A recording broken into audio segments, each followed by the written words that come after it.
Assalamualaikum warahmatullahi wabarakatuh. Nahnu min firqati as-saniyah. Sanatakallamu mamakum jami'an fi amri at-tarjamah. Thayyib, secara etimologi, kata tarjamah itu berasal dari bahasa Arab, yaitu tarjamatun. Kata tersebut kedudukannya sebagai masdar, yaitu dari fi'il madi rubai al-mujarrad. Fi'il madi rubai al-mujarrad bentuknya sebagai berikut. Tarjama yutarjimu tarjamatan wa tarjaman wa mutarjimun wa mutarjaman fa huwa mutarjimun wa dzaka mutarjamun. Tarjimlah tutarjim mutarjamun mutarjamun. At-tarjama lugotan huwa tatluku ala ma'ani tarji'u ilal bayani wal idoh. Makna tarjamah, artinya makna tarjamah secara bahasa itu adalah menetapkan suatu makna yang mampu memberikan keterangan dan kejelasan. Dan sekarang kita mengenal definisi dari kata tarjamah.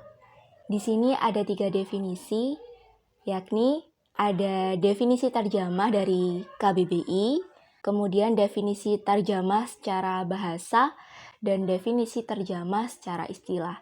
Nah, yang pertama, definisi tarjamah menurut KBBI, yakni memindahkan suatu bahasa ke dalam bahasa lain atau mengalih bahasakan, gitu teman-teman.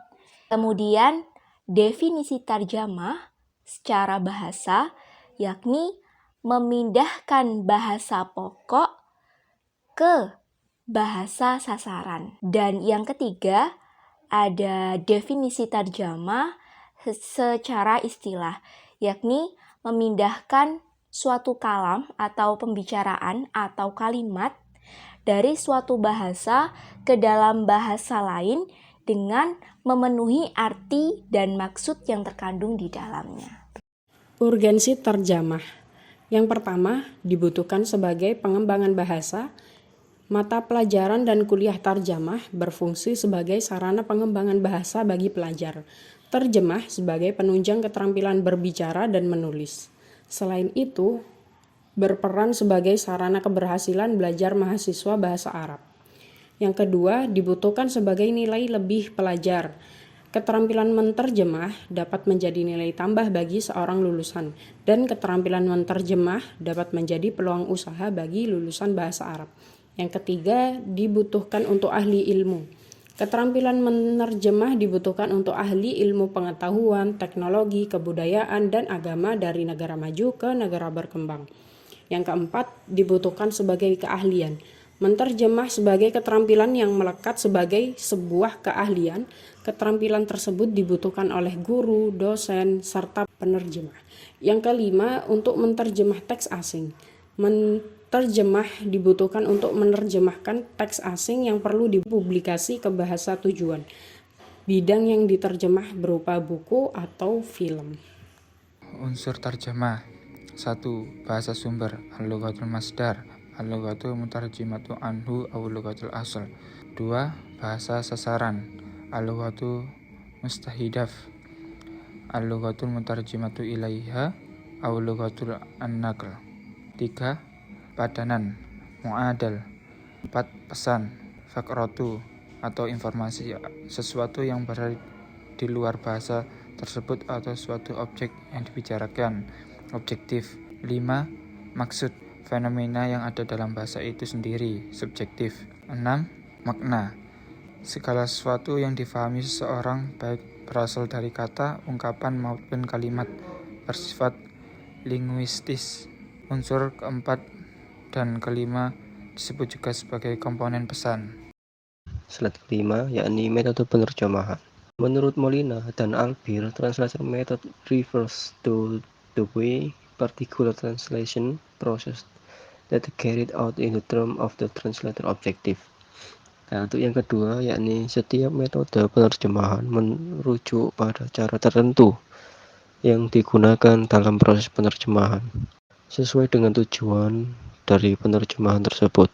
Seluruh proses penerjemahan tidak ada yang bersifat simplistik Itu berarti penggunaan suatu metode tidak pernah digunakan 100%, atau bisa dikatakan cenderung menganut mix metode dalam proses menerjemah. Selanjutnya yakni macam-macam metode terjemah. Jenis yang pertama adalah terjemah harfiah atau dikenal dengan terjemah literer atau kaku. Biasanya hasil terjemah ini menggunakan Google Terjemah atau Google Dokumen Terjemah. Yang kedua, yang mirip dengan model harfiah yakni terjemah semi harfiah atau tafsiriyah. Biasanya model ini digunakan untuk menerjemahkan dua bahasa yang masih serumpun. Kemudian yang ketiga yakni model terjemah bitasarruf atau tafsiriyah yang berbentuk terjemah yang bebas. Terjemah ini tidak fokus pada penerjemahan kata per kata, tetapi fokus pada pemindahan makna dan penyampaian pesan. Kemudian model terjemah yang mirip dengan bitasarruf yakni terjemah semi tafsiriyah. Model terjemah ini yakni menerjemahkan perbedaan bahasa yang signifikan. Selanjutnya yakni terjemah tidak langsung atau terjemah at-tahdhiriyah. Biasanya model terjemah ini masih bisa mempersiapkan seperti kegiatan penerjemahan buku. Kemudian yang terakhir yakni model terjemah langsung atau terjemah al-fauriyah. Model terjemah ini biasa dilakukan oleh seorang guide atau penerjemah pada seminar. Baik, kita sekarang menuju ke slide yang ke-7. Metode penerjemahan yang layak. Di dalam slide ini terdapat dua pokok materi yang ingin saya sampaikan, yaitu yang pertama penerjemahan sistematis dan penerjemahan komunikatif. Untuk penerjemahan tersendiri ada 5 poin yang ingin saya sampaikan. Yang pertama yaitu lebih akurat, maksudnya itu mengedepankan kebenaran teks terjemahannya. Yang kedua yaitu mengutamakan teks sumber atau fokus pada pencarian padanan teks aslinya. Yang ketiga digunakan untuk menerjemahkan teks yang berhubungan erat dengan emosi atau perasaan budaya. Keempat, melibatkan daya cipta penerjemah sehingga cenderung berlebihan. Kelima, penerjemah berkreasi sesuai dengan keinginan penuh teks sumber. Selanjutnya yaitu penerjemahan komunikatif. Penerjemahan komunikatif terdapat 5 poin juga, yaitu yang pertama lebih ekonomis, yaitu cenderung lebih disukai oleh pembaca. Nah, yang kedua yaitu mengutamakan pembaca terjemah, fokus hasil penerjemahan mudah dipahami. Ketiga, digunakan untuk menerjemahkan teks yang berisi informasi atau ajakan dan pemberian solusi. Yang keempat, mengutamakan pesan sehingga terasa sederhana, singkat, dan wajar. Dan yang kelima, penerjemah tidak bebas berkreasi karena pembaca terjemah bervariasi. Aspek penting dalam proses penerjemahan. A. Keakuratan. 1. Penerjemah dituntut untuk tepat dan akurat dalam menerjemahkan karya. 2. Ketidakfokusan dalam menerjemah menyebabkan kekeliruan yang fatal, terutama dalam penafsiran pesan teks BSU. 3. Keakuratan berarti merujuk pada kesepadanan antara informasi dalam BSU dengan informasi pada BSA. 4. Dilarang mengabaikan, menambah, atau mengurangi makna dalam bahasa sumber. 5. Penerjemah bukan menciptakan karya baru, tetapi menjadi jembatan penghubung antara penulis dan pembaca. B. Keberterimaan. 1. Keberterimaan berarti merujuk pada kelaziman dan kealamiahan teks terjemahan sesuai kaidah dan norma kebahasaan pembaca BSA. 2. Keberterimaan juga mencakup budaya pada bahasa sumber dan sasaran. 3. Penerjemah dituntut untuk mampu menerjemahkan tulisan yang sesuai dengan norma tata bahasa dan budaya, supaya hasilnya tidak asing dan kaku. C.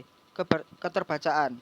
1. Di samping memiliki tingkat keakuratan dan keberterimaan, hasil terjemahan dituntut untuk memiliki tingkat keterbacaan yang tinggi. 2. Tingkat keterbacaan tidak ditujukan untuk pembaca yang tidak paham BSU, tetapi penerjemahan adalah proses pengalihan pesan untuk dipahami pembaca. 3. Hasil terjemahan dengan tingkat keterbacaan tinggi jika kata, istilah, frasa, klausa, dan kalimat terjemahan dapat dipahami dengan serius oleh pembaca hasil terjemahan. Untuk slide yang ke-9, syarat menjadi penerjemah. 1. Penguasaan bahasa. Seorang penerjemah harus menguasai kedua bahasa sekaligus, yaitu bahasa sumber BSU dan bahasa sasaran BSA. Yang kedua, penguasaan konten terjemahan. Seorang penerjemah harus menguasai isi atau bahan yang akan diterjemah dengan baik, sehingga kemampuan penerjemah harus sesuai dengan proyek terjemahan yang dikerjakan. Ketiga, kemampuan menulis bagus. Seorang penerjemah harus mampu menulis dengan baik dengan jelas. Kemampuan tersebut harus meliputi berbagai gaya tulisan, sehingga hasil terjemahan mudah dipahami pembaca. 4. Bersifat teliti dan cermat. Seorang penerjemah harus biasa bekerja dengan teliti dan cermat, sebab kesalahan penerjemahan satu kata saja dapat mempengaruhi makna hasil terjemahan. 5. Mau berkonsultasi dan terus belajar. Seorang penerjemah harus memiliki pengalaman terkait teks yang diterjemahkan. Selain itu, ia harus mau berkonsultasi dengan orang lain yang lebih ahli jika mengalami keraguan dalam menerjemah istilah. Yang keenam, berintegrasi tinggi. Seorang penerjemah harus bertawa rendah hati serta berintegritas diri yang tinggi, sehingga penerjemah harus terbuka dengan kritik dan saran serta masukan dan tidak memaksakan opini pribadi. Syarat menjadi penerjemah menurut Fathur Rahman ada 7. Yang pertama, pemahaman teks terjemahan. Seorang penerjemah harus memahami teks terjemahan sebaik mungkin dan mau melakukan analisis makna untuk menentukan istilah yang paling tepat, sehingga pesan terjemahan dapat dipahami secara global pada bahasa sasaran. Yang kedua, mau memperbaiki hasil terjemahan. Seorang penerjemah harus mau memperbaiki hasil terjemahan sesaat setelah ia menerjemahkan untuk akurasi hasil terjemah. Yang ketiga, memiliki pengetahuan kebudayaan. Seorang penerjemah harus berwawasan kebudayaan yang luas dan mampu berpindah paham kebudayaan dalam waktu yang relatif singkat, guna menguasai subjek naskah yang diterjemah. Yang keempat, menguasai keilmuan terjemah. Seorang penerjemah harus memiliki keahlian yang berasal dari sebuah studi, serta terus mengasah kemampuan dan menambah pengalaman terjemah. Yang kelima, berwawasan pengetahuan yang luas. Seorang penerjemah tidak hanya harus berwawasan kebudayaan yang luas, namun juga harus memiliki wawasan keilmuan yang luas, meliputi pemahaman istilah khusus dan unsur bahasa sesuai bidang terjemahan. Yang keenam, penguasaan konten terjemahan. Seorang penerjemah tidak hanya berbekal kamus, tapi juga harus memahami konten yang diterjemah. Yang ketujuh, menjaga keaslian teks sumber. Penerjemah harus menjaga keaslian makna dan menghindari terjemah harfiah yang mengabaikan pesan penulis. Demikian presentasi dari kelompok 2 tentang konsep penerjemahan. Terima kasih telah mendengarkan dan mohon maaf apabila ada kesalahan. Wassalamualaikum warahmatullahi wabarakatuh.